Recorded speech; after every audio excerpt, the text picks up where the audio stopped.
वद गीता अध्याय 4 श्लोक नंबर 40 अज्ञः च अश्रद्धानः च संशयात्मः विनश्यति न अयम लोकः अस्ति न परः न सुखम संशयात्मनः। अविवेकी और श्रद्धा विहीन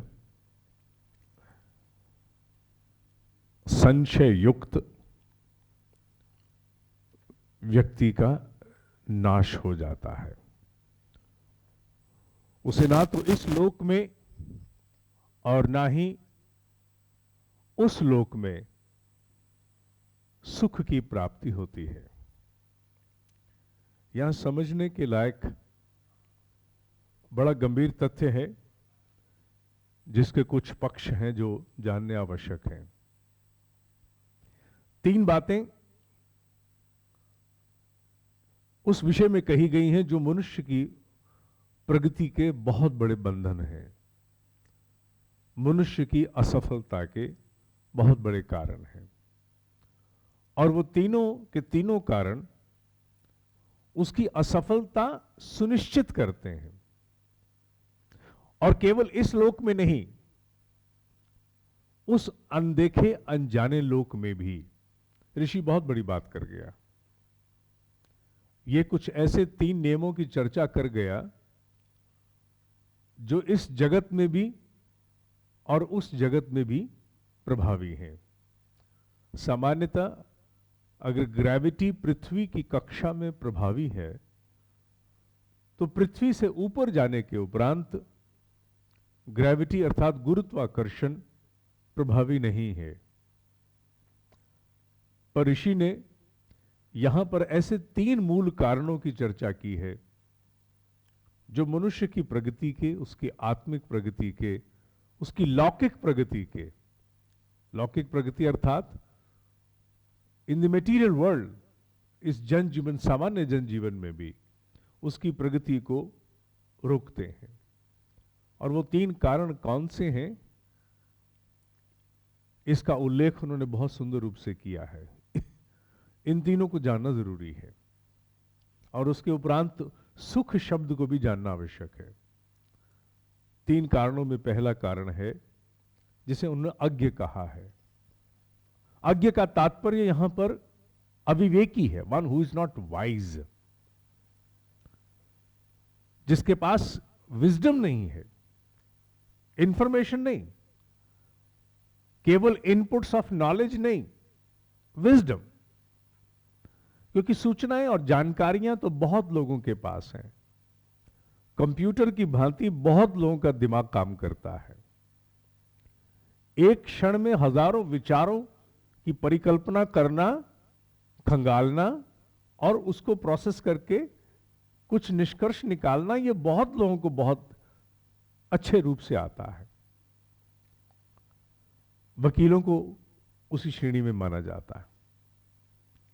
पर आवश्यक नहीं है कि जिसकी बुद्धि बड़ी कुशाग्र हो, बड़ी तीव्र गति से काम करती हो, वेरी स्मार्ट जिसे कहा जाता है, वो विवेकी भी हो। क्योंकि विवेक का लेना देना केवल बुद्धि के पैनेपन से नहीं है। बहुत से ऐसे लोग हैं जिनकी बुद्धि बड़ी तीव्र होती है, जिनकी बुद्धि बड़े जुगाड़ करती है, प्रोसेसिंग बड़ी तेज होती है, पर सफल नहीं हो पाते, उठापटक बहुत करते हैं।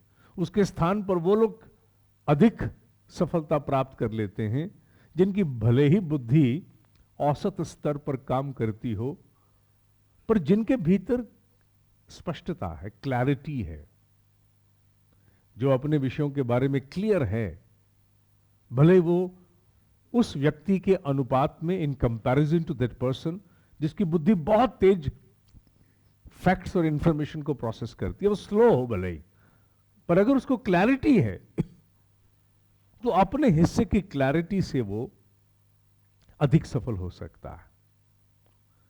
यहां अविवेक शब्द का प्रयोग जो किया गया है, अज्ञ माने अविवेक, someone who is not wise, someone who is unwise. यहां एक डिफरेंस करना बड़ा आवश्यक है। The difference between being intelligent and being wise. Here we are trying to draw a discrimination between one who is wise and one who is intelligent. The wise may not be that intelligent, and the intelligent may not be wise. और यहां कहा गया है कि इस जगत में और उस जगत में सुख की प्राप्ति, सुख बहुत बड़ा शब्द है, यहां सुविधा की बात नहीं हो रही है, सुख की बात हो रही है। सुख शब्द की परिभाषा अब इनके साथ साथ देनी आवश्यक है। सुख किसे कहते हैं? मनुष्य के लिए सुख केवल एक ही है और वो है वो अपनी हृदय की गहराइयों को जान सके और जो वो करना चाहता है, जो वो चरितार्थ करना चाहता है, जिस प्रयोजन के लिए वो यहां पृथ्वी पर आया है, उसे पूरा कर सके। यही मनुष्य होने का अंतिम सुख है। सुख और कुछ नहीं है। सुख को सुविधाओं के साथ हम लोग जोड़ नहीं सकते। संभवतः कहीं अनजाने में मैस्लो ने भी सेल्फ एक्चुअलाइजेशन के रूप में कहीं सुख की भनक ली है, जब वो कहता है कि मनुष्य की अंतिम अभिलाषा एक्चुअलाइजेशन है। मैं अपने आप को, अपने अस्तित्व को चरितार्थ कर पाऊं, मैं वो कर सकूं जो मेरे हृदय की गहराइयों में है। पहले तो हृदय की गहराई को जानना बहुत आवश्यक है, क्योंकि अधिकांश लोगों को अपने हृदय की गहराई का ही बोध नहीं है कि मैं चाहता क्या हूं, मुझे जीवन में करना क्या है। जो सब कर रहे हैं उसी को करते हुए वो मान लेता है मुझे तो यही करना है। सोच ही नहीं पाता। और जो ये सोच पाता है कि मेरा जीवन है किस लिए, मेरे द्वारा इस पृथ्वी पर क्या कुछ ऐसा है जो श्रेष्ठ हो सकता है, केवल ये एक विचार मनुष्य को, it draws a line between the distinctive line between wisdom and intelligent. If you really have to draw a line between being wise and being intelligent, वो लाइन यहीं से आती है कि इंटेलिजेंट व्यक्ति को वो सब मालूम है जो आसपास हो रहा है, उसे मैं कैसे और स्मार्टली कर जाऊं। He is very intelligent to process bits of information, to elucidate more information. पर जो वाइज है उसको यह मत मालूम है कि मुझे क्या करना है, मुझे व्यक्तिगत स्तर पर क्या करना है।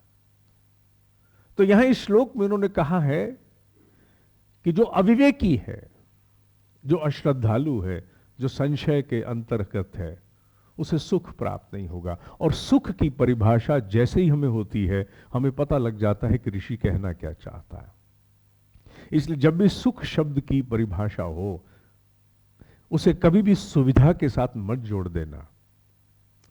सामान्यतः लोग जब किसी दूसरे के लिए शुभ कामना करते हैं, आशीर्वाद देते हैं, तो उसे सुख प्राप्त हो, सभी सुख प्राप्त हो, यह कहने का तात्पर्य होता है सभी सुविधाएं प्राप्त हो। और सुविधाएं तो कंडीशन होती हैं। जब तक है, जब नहीं है तो उसी का सु दू बन जाता है, दुविधा बन जाती है। सुविधा का उल्टा नहीं मैं कहूंगा, विलोम नहीं कहूंगा, नॉट द ऑपोजिट, बल्कि मैं कहूंगा उसका पर्याय, उसका पर्यायवाची है दुविधा। लाइट गई, सुविधा से दुविधा। एयर कंडीशनर बंद हुआ, सुविधा से दुविधा। ट्रैफिक की रेड लाइट खराब हो गई, सुविधा से दुविधा। इसलिए सुविधाओं को हम सुख नहीं मान सकते। सुख बहुत बड़ा शब्द है जिसे सामान्यतः हम लोगों ने we have misconstrued, misinterpreted, misunderstood a esoteric word, it's a very deep word. सुख का तात्पर्य मनुष्य के सेल्फ एक्चुअलाइजेशन से है। सुख मैस्लो के निकट जाता है, उसकी थ्योरी के निकट जाता है कि मनुष्य को यह बोध हो पाए, ये क्लैरिटी हो पाए, मेरा कंट्रीब्यूशन मेरे इस जीवन पर बीतते हुए पलों पर हस्ताक्षर क्या है। How can I mark my own signatures on every passing movement और in this life. That special distinctiveness जब इसका बोध हो जाए, वो पहला सुख। और जब उस पर मनुष्य काम करना शुरू कर दे, वो उसका दूसरा सुख है। इसलिए सुख को कभी भी सुविधाओं के साथ जोड़ के समझने की चेष्टा नहीं करनी चाहिए। Generally we try to assign and attribute the sense of सुविधा और एक्यूमुलेशन और पोजेशन विद सुख, विच इज एब्सोल्युटली रॉन्ग।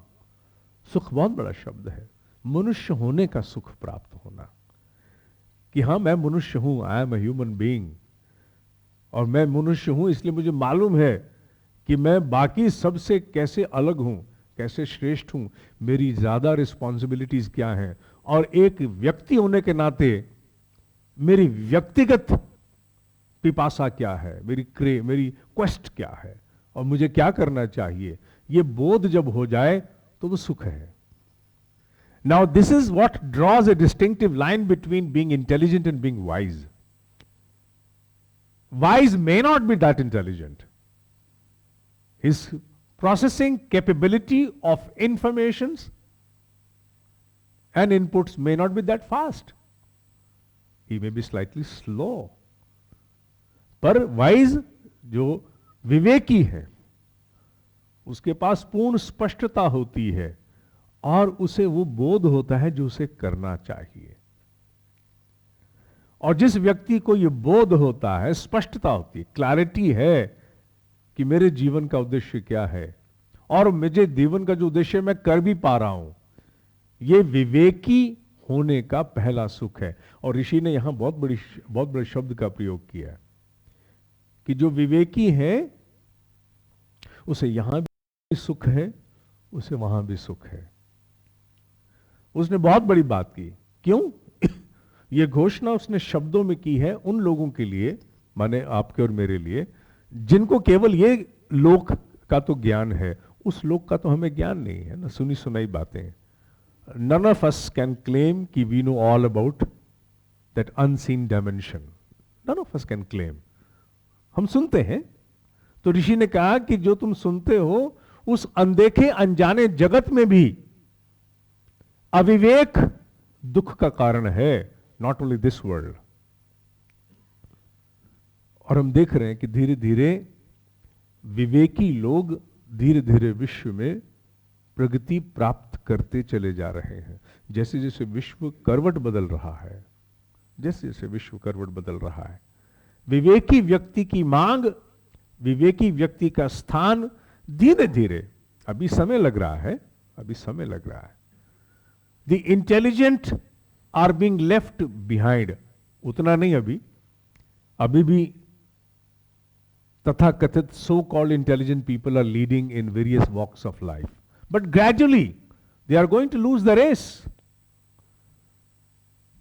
क्यों? क्योंकि विश्व को वसुंधरा बनाने का काम इंटेलिजेंट नहीं कर सकता, वाइज कर सकता है। वाइज इकोनॉमिस्ट है, वाइज पॉलिटिशियन है, वाइज बिजनेसमैन है, तो सर्वे भवन्तु सुखिना सर्वे सन्तु निरामया की परिकल्पना पहले होगी। इंटेलिजेंट है तो बड़ा खतरनाक है। तो यहां उन्होंने कहा है कि जो अविवेकी है, we must be able to discriminate the difference between being intelligent and being wise. We want our children to be intelligent, but short of wisdom. इसीलिए बार बार कहा गया कि बिना विद्या शिक्षा किसी काम की नहीं रहने वाली। शिक्षा की होड़ अच्छी बात है, जरूरी है, भारत को विश्व में एक स्थान दिलवाया है हमारी स्कूली शिक्षा ने विशेष रूप से। पर आने वाले समय में जो आगे लेके जाने वाला पक्ष है वो हमारा विवेक होगा, वो हमारी विजडम होगी, क्योंकि धीरे धीरे और लोग भी उस शिक्षा को उन स्तरों पर प्राप्त करते जाएंगे, फिर हम में और उनमें भेद समाप्त होगा, फिर जो भेद करने योग्य तथ्य बचेगा वो विजडम होगी। इसलिए we have to equally work on this aspect, not only in the capacity of a professional, academician, politician, or whatever, to try and imbibe a sense of wisdom as well. क्योंकि wisdom कम profit पे भी कम काम कर जाती है, घाटे में भी कर जाती है, पर इंटेलिजेंस वो तो घाटा बर्दाश्त नहीं कर सकती, उसके लिए घाटे शब्द का तो कोई स्थान ही नहीं है। और जो वाइज नहीं है वो अंतोदगत्वा सुख को प्राप्त नहीं हो सकता, सफल भले ही हो जाए। Now there is another difference, now there is a description, there is a distinction now between सुख एंड बीइंग सक्सेसफुल। सुख को मैं अगर अंग्रेजी में निकटवर्ती शब्द दूं तो वही मैस्लो वाला ही है, actualisation. There is a difference between to actualise yourself in this life और to become successful. Success does not ensure. Another right word, which is again approximating happiness. One may be successful in any walk of life or many walks of life, yet happiness may elude such a personality. इसलिए सुख और सफलता ये दोनों बड़े भिन्न हैं। Intelligent व्यक्ति सफल हो सकता है, सुखी हो पाएगा,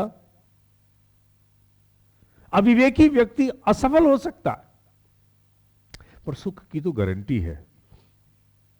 जीवन का कुल निष्कर्ष क्या है? As a human what are we living for?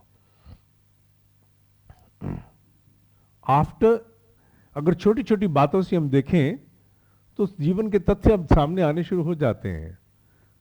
जिन दिनों अभी पीछे दिल्ली में पोल्यूशन का स्तर 999 था, 999, और मैंने फेसबुक पे भी डाला था कि टोक्यो, न्यूयॉर्क, जहां गाड़ियां हमसे कम नहीं है वहां 22, 30, 40 लेवल थे, बिलो 50। हमारे 999। My god, I don't know why we were short of 1000। यहां तो लगता है उसके ऊपर का मीटर ही नहीं होगा, वो मीटर नहीं होगा। एक प्रकार से गाड़ियों की चिमनी में मुंह डाल के बैठे थे हम लोग, अभी भी खांसी चल रही है। तो सवाल एक आता था, वो सवाल एक ही था, is this life? We are being abstain from the right of even breathing. मुझे साफ सांस लेने का भी अधिकार नहीं बचा है। वैसे मैं प्रजातंत्र में हूं, आर्टिकल 14, आर्टिकल फलाना डमका, जितने भी आर्टिकल्स हैं, ये मेरे सांस लेने के अधिकार को क्यों वंचित कर रहे हैं? क्योंकि मैं इंटेलिजेंट हूं और क्योंकि मैं सफल हूं। अगर मैं विवेकी होता तो मुझे मेरे हिस्से की कम से कम एक शुद्ध सांस जरूर मिल सकती थी। ये बात बड़ी वेहल करने वाली है, because this draws distinction between certain understanding, जिससे हम चूक गए। Distinction between wise and intelligent, distinction between okay I will accept it, happiness and success. It's a distinction. Somewhere something has to work out. यही ऋषि कहने की चेष्टा कर रहा है। और ऋषि ये बात केवल इस जगत नहीं, उस जगत के लिए भी कहता है। दूसरा barrier, the second barrier to ultimate happiness और एक्चुअलाइजेशन और सुख, वो क्या है? अश्रद्धा। पहला है अविवेक, जिसकी परिभाषा हमने कर ली। दूसरा है अश्रद्धा। श्रद्धा शब्द की हमने परिभाषा पिछली बार की थी, और श्रद्धा शब्द का अभिप्राय था आस्तिक बुद्धि, one who believes in easiness, one who believes in possibilities, उसी को श्रद्धा कहते हैं। श्रद्धा धर्मांधता नहीं है, it's not blind foldedness. We have misconstrued the meaning of श्रद्धा. हम लोग श्रद्धा शब्द को अधिकांशतः आंख मूंद करके आगे बढ़ने के लिए डाल देते हैं. ना, श्रद्धा का अर्थ है पॉसिबिलिटीज में, सकारात्मकता में विश्वास होना. Yes, things can happen. एक अंधश्रद्धालु में और एक सच्चे श्रद्धालु में अंतर क्या है? अंधश्रद्धालु अकारण किसी बात पर विश्वास करता है और उस पर काम भी नहीं करता. लेकिन जो सच्चा श्रद्धालु है वो कोई कारण लेकर के आरंभ करता है और फिर उसके अनुरूप अपने जीवन में भी बदलाव लाता है. अश्रद्धालु व्यक्ति ब्लाइंड फोल्डेड है, अनकंसर्न्ड अबाउट दिस सराउंड है. श्रद्धालु व्यक्ति पूरी तरह सजग है. और श्रद्धालु व्यक्ति की परिभाषा शुरू होती है कहां से? एक वैज्ञानिक से. सबसे बड़ा श्रद्धालु व्यक्ति इस पृथ्वी पर केवल केवल केवल वैज्ञानिक है. Because he is under an exploration of a possibility.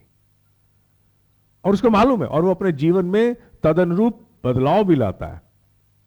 In order to cherish, in order to manifest that probability which he will make possible at some time, वो पूरे जीवन में परिवर्तन लाता है, अपने आप को झोंक देता है. अश्रद्धालु झोंकता नहीं है, घोषणाएं बहुत करता है, घोषणाओं में ही समय बिताता है. पर श्रद्धालु व्यक्ति जिसके प्रति, जिसके हृदय में श्रद्धा है, वो व्यक्ति अपने जीवन में पूरे परिवर्तन लाता है और अपने उद्देश्य जिसके प्रति भी श्रद्धा है, आस्तिक बुद्धि, one who has highest levels of expectancy. Yes, things can happen, things can change, things can alter, reconstitute, modify, manifest, whatever. जिसके मन में ये भाव होता है वो श्रद्धालु है. और यहां ऋषि कहता है इस जगत में और अनदेखे जगत में वो व्यक्ति सदैव असफल रहेगा, सुख को प्राप्त नहीं करेगा. जो पहला अविवेकी है जो मैंने समझाया, और दूसरा अश्रद्धालु है. जिस व्यक्ति के भीतर आशा नहीं है, जिस व्यक्ति के भीतर संभावनाओं को जागृत करने की ललक नहीं है, वो व्यक्ति यहां भी मरा वहां भी मरा. यहां तक गीता ने कहा है. अभी वो श्लोक शायद आगे किसी और उसमें आएगा तो हम पढ़ेंगे कि जिस काम को तुम अपने जीवन का उद्देश्य जान करके पहचान लेते हो, I am meant for this purpose in this world. This is the real objective of my life. और आप उसको करना शुरू करते हो और उसे करते हुए इस जीवन में पूर्ण असफलता के साथ मर जाते हो. See the ultimate. ये बात सामान्य लोगों को हजम करानी बड़ी मुश्किल है. I know that. It's very difficult. मैं हजम कराने की चेष्टा भी नहीं कर रहा, बस गीता कह रही है कि you understand what is the purpose of your life and you start doing it relentlessly with a resolute will, not as a passion. There's a difference between a passion. Passion has an element of aggression. आप करना शुरू कर देते हो और करते करते पूर्ण असफलता के साथ आप मर जाते हो. तो गीता कहती है वो आपके लिए बहुत बड़ी सफलता, आने वाली सफलता का एक मार्ग है. Some people, हम देखते हैं कि जीवन की छोटी सी आयु से ही अपने अपने क्षेत्र में वो चरम पर पहुंच जाते हैं, एकदम से चरम पर जाते हैं अपने अपने क्षेत्र, अपनी अपनी प्रतिभा में. कोई बहुत बड़ा शब्द तो नहीं है, मैं उदाहरण दे रहा हूं. I am just giving an example. आसपास से उदाहरण उठाएंगे. क्या कोई बहुत बड़ा शब्द है? कोई जोड़ भी नहीं बैठता एक फेस का एक बुक के साथ. आज से 15 साल पहले आप किसी को कहते कि मैं एक बिजनेस शुरू करने जा रहा हूं जिसका नाम मैं फेस और बुक दोनों जोड़ रहा हूं, तो क्रिटिसिज्म इतनी भयंकर आती, क्या है यार, फेस एंड बुक दोनों का लेना देना क्या है? हां, अगर फेस रीडिंग पर लिख रहे हो, जिसे हमारे यहां समुद्रिक ज्ञान कहते हैं, तो बात समझ में आती है कि अगर तुम फेस रीडिंग पर बुक लिखना चाहते हो, अन्यथा तो कोई संयोग नहीं बैठता। एक छोटी सी आयु में इस प्रकार की चरम को प्राप्त होना, सफलताओं को प्राप्त होना, क्योंकि इन आंखों को बहुत सीमित दिखता है, इन कानों को बहुत थोड़ा सुनाई देता है, इस जिह्वा को बड़े थोड़े स्वाद पता है, इस नासिका की सीमा तो जर्मन शेपर्ड से हजारों गुना कम है, और इस त्वचा को तो कुछ पता ही नहीं है बेचारे को। इन सबको तो 2 मिनट में छला जा सकता है। आंख छल दो, नाक छल दो, जिह्वा छल दो, त्वचा छल दो, कान छल दो। इनको छलना, to create a deception before this sensory organs with extreme limitation is very easy. इनको छला जा सकता है। पर इससे आगे तो बहुत बड़ा साम्राज्य है, वो तो आज का भौतिक विज्ञान मानता है। अदृश्य जगत की सीमाएं, उनकी परिधि कितनी बड़ी है, ये तो आधुनिक विज्ञान मानता है। उन्होंने भी अब संभावनाओं जैसे शब्द को बीच में ले लिया। अगर क्वांटम साइंसेस का अभिप्राय जानना हो, मैंने वन आफ्टर अनदर डॉक्यूमेंट्स पढ़े हैं। I don't know how many hundreds and hundreds of hours I would have watched on quantum physics and this and that. एक ही निष्कर्ष है, वो केवल एक ही बात में विश्वास करते हैं, everything is possible. It is possible. Even an total 360-degree disbelief to what appears to be an established principle in mathematics or physics, even that is possible. जो आज के आधुनिक स्थापित विज्ञान के सिद्धांत हैं, उनके बिल्कुल उलट में भी संभावनाएं हैं। This is quantum sciences. What is quantum science? Quantum science is totally in aversion to what appears to be established norm. अगर आप उसको अध्ययन करें तो एक के बाद एक स्टार्ट, बड़ा कुछ ऐसा पता लगता है जिसकी चर्चा यहां करना कठिन है।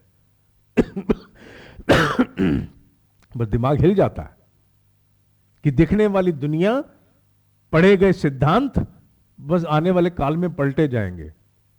किसके बूते होने वाला है ये? The more we are going into the unseen dimension, new principles are being evolved. नए सिद्धांत आने वाले हैं महाराज, नए सिद्धांत आने वाले हैं। वो नए सिद्धांतों को लाने वाला कौन है? कौन है जो नए सिद्धांतों को लाया? वैज्ञानिक। अरे नहीं, वैज्ञानिक तो एक चोला है। लाने वाला हमेशा मनुष्य में कोई भी चीज, कोई भी परिवर्तन, अच्छा या बुरा, केवल भाव होता है, इमोशन। मनुष्य तो एक हार्ड मास का पुतला है। इट इज द राइट और द रॉन्ग इमोशन। और जिस इमोशन के कारण ये क्वांटम की छलांग, द साइंस ऑफ फ्रंटियर्स वो काम कर रही है, वो क्या है? श्रद्धा। That extreme hopefulness to unravel, unleash something which probably appear to disbelief today. यही ऋषि कहता है, इस जीवन में और उस अनदेखे जीवन में सुख की प्राप्ति केवल उसी को हो सकती है जिसके भीतर श्रद्धा है। और श्रद्धा धर्मांधता नहीं है, अंधापन नहीं है। श्रद्धा का तात्पर्य है श्रद्धालु व्यक्ति अपने जीवन में अपने उद्देश्य के प्रति समर्पित होकर परिवर्तन करता है, घोषणा नहीं करता। तीसरा उन्होंने कहा है, जो व्यक्ति संशय के अंतर्गत है। ये 3 लोग कभी सुख नहीं पा सकते। एक जो अनवाइज है, मे बी इंटेलिजेंट होता रहे, कितना मर्जी इंटेलिजेंट हो, रोएगा बाद में अगर अनवाइज है।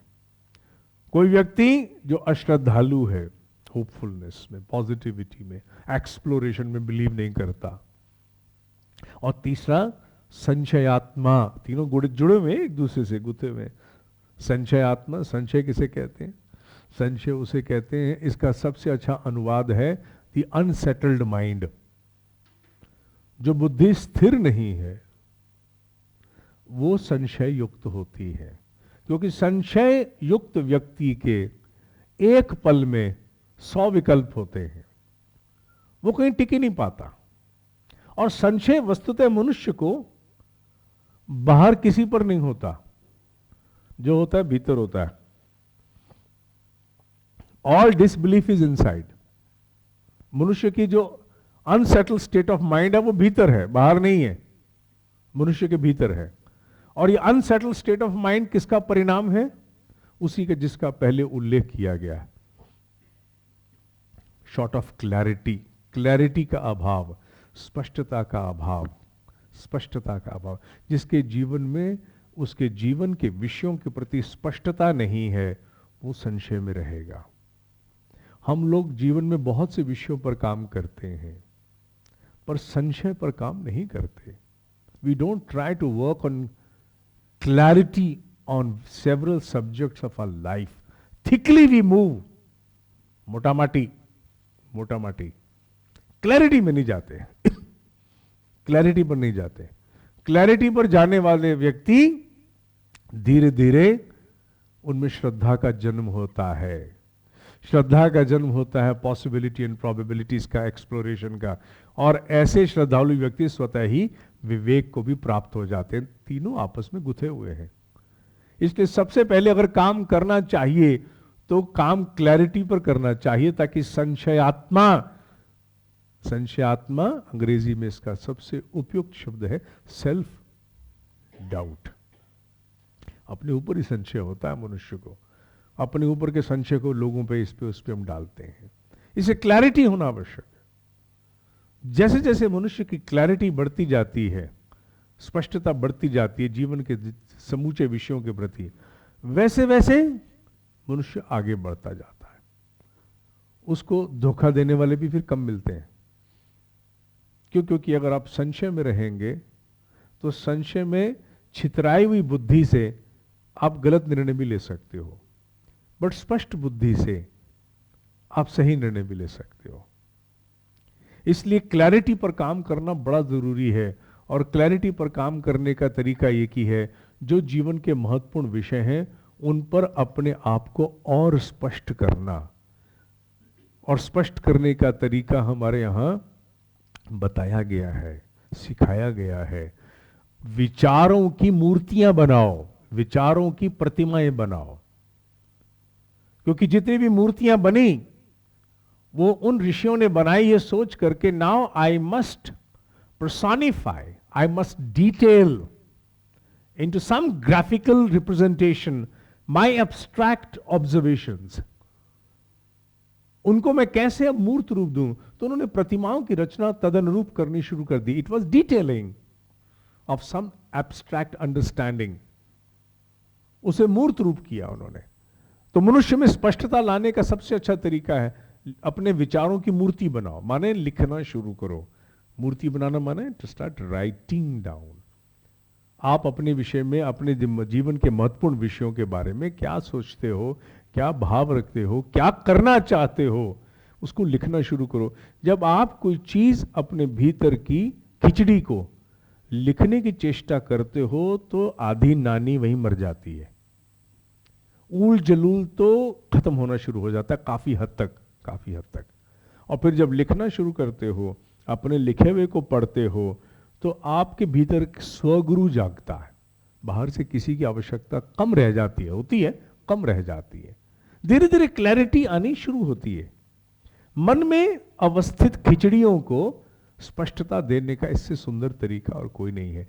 कभी किसी काल में ऋषियों ने इसी तरीके को तो अपनाया था, और इसी तरीके को अपना करके उन्होंने अलग अलग प्रकार की ग्राफिकल, जियोमेट्रिकल, हालांकि जियोमेट्रिकल रिप्रेजेंटेशन तो और भी ऊंची चीज है।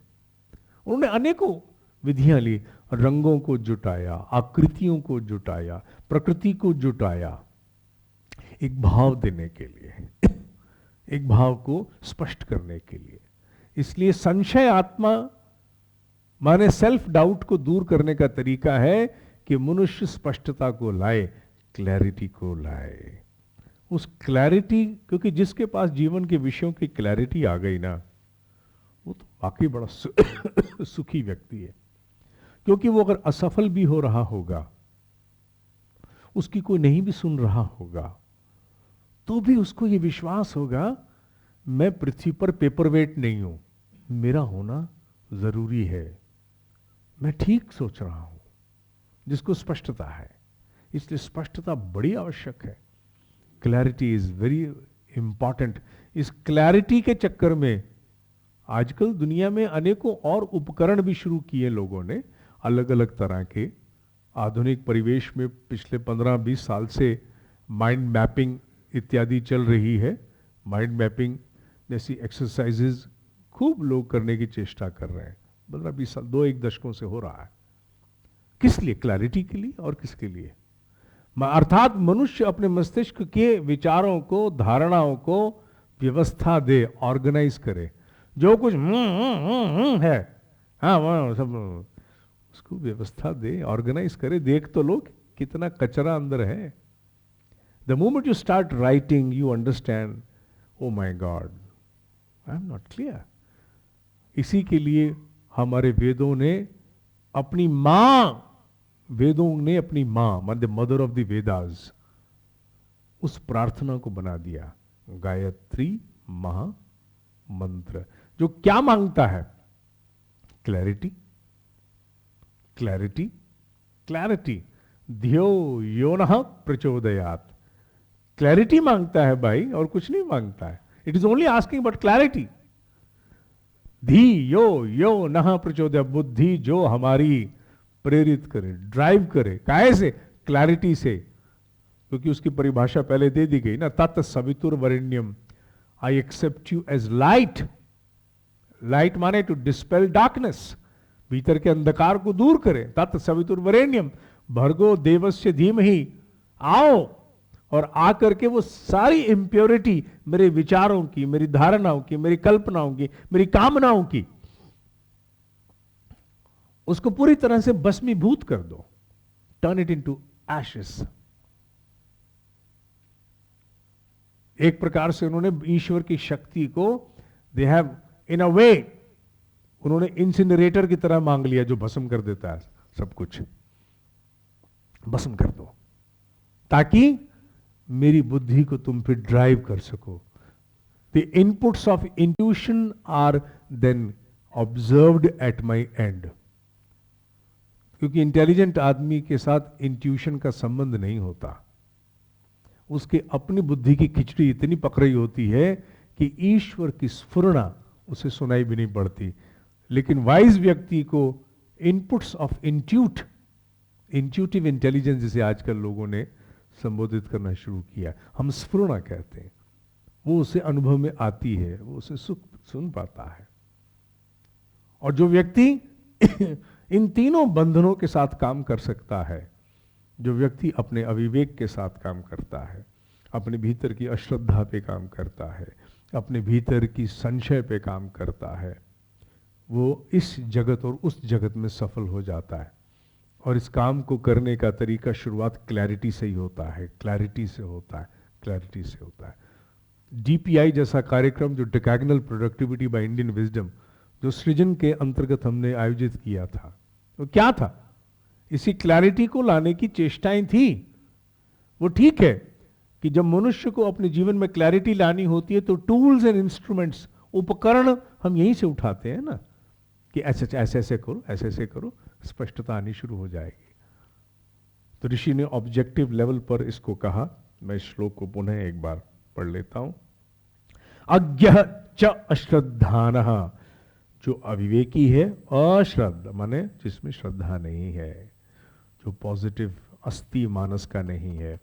च संशयात्मा, और सेल्फ डाउट में रहे। विनश्यति, उसका नाश हो जाता है। या नाश शब्द से तात्पर्य क्या है? मनुष्य का नाश सबसे बड़ा एक ही है, if you are not evolving, वो नाश है। नाश का मतलब कोई ऐसी डिस्ट्रक्शन नहीं है जो आजकल नोट काट काट के लोग फेंक रहे हैं। नाश का मतलब सबसे बड़ा यही है, if you lose some opportunity that has been bestowed upon you, ये नाश ही है। एक अवसर मिला एक आयु जी करके अपने आप को इवॉल्व करने का, और वो अवसर हाथ से चला गया तो नाश है। विनश्यति, और नाश क्या होता है? अरे और तुम्हारा बचा क्या? ये पूरा जीवन मिल गया, इसमें तुम्हें प्राप्त प्रकृति की 3 शक्तियां, टाइम, एनर्जी एंड अटेंशन, समय, ध्यान, ऊर्जा, तीनों अगर पानी में बह गई भागते भागते, तो जीवन का तो नाश हो गया ना। If you are not able to evolve, जीवन का नाश है। दूसरी पंक्ति कहती है न अयम लोक, अयम न इस लोक में जो दिखने वाला जगत है, अस्ति रहता नहीं है, न परह न सुखम, न परह न उस लोक में उसे सुख की प्राप्ति होती है। संशय आत्मना, यहां संशय शब्द को प्रयोग 2 बार किया गया। संशय शब्द का प्रयोग यहां 2 बार। स्मेल किस चीज के अंदर है? किस चीज के जलने की स्मेल सी है? क्या है? अगरबत्ती है? अच्छा, कार्बन की होगी फिर वो। संशय आत्मा शब्द इस श्लोक में 2 बार लिया गया। संशय आत्मा पहली पंक्ति में भी आया, दूसरी पंक्ति में भी आया। Rather it is a reiteration, it is emphasis, larger emphasis on self doubt, कि संशय युक्त व्यक्ति कभी आगे नहीं बढ़ पाता। यहां संशय आत्मा की बात की गई है। यहां संशय का तात्पर्य यह नहीं है कि लोगों पे संशय करना। सामान्यतः हम लोग इनके मतलब बड़ी जल्दी बाहरी स्तर पर निकालते हैं। यहां जो संशय शब्द है वो अपने आप की बात हो रही है। आपके अपने भीतर अपने प्रति संशय हैं, अपने प्रति डाउट्स हैं, उनकी बात हो रही है। अगर आपके अपने भीतर अपने प्रति डाउट्स हैं तो हाउ कैन यू प्रोग्रेस? आप में श्रद्धा आ ही नहीं सकती, आप पॉसिबिलिटीज के प्रति जाओगे नहीं, पॉजिटिव माइंड आपका बनेगा ही नहीं, फिर विजडम कहां से आएगा? विजडम नहीं आने वाला। तो ये तीनों को ऋषि ने यहां जोड़ करके और एक श्लोक में पिरोया है। अध्याय 4 के श्लोक नंबर 40 तक हम पहुंचे हैं।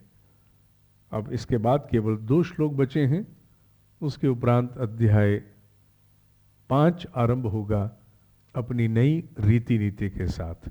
आज के लिए केवल इतना ही। ओम शांति शांति शांति। ओम।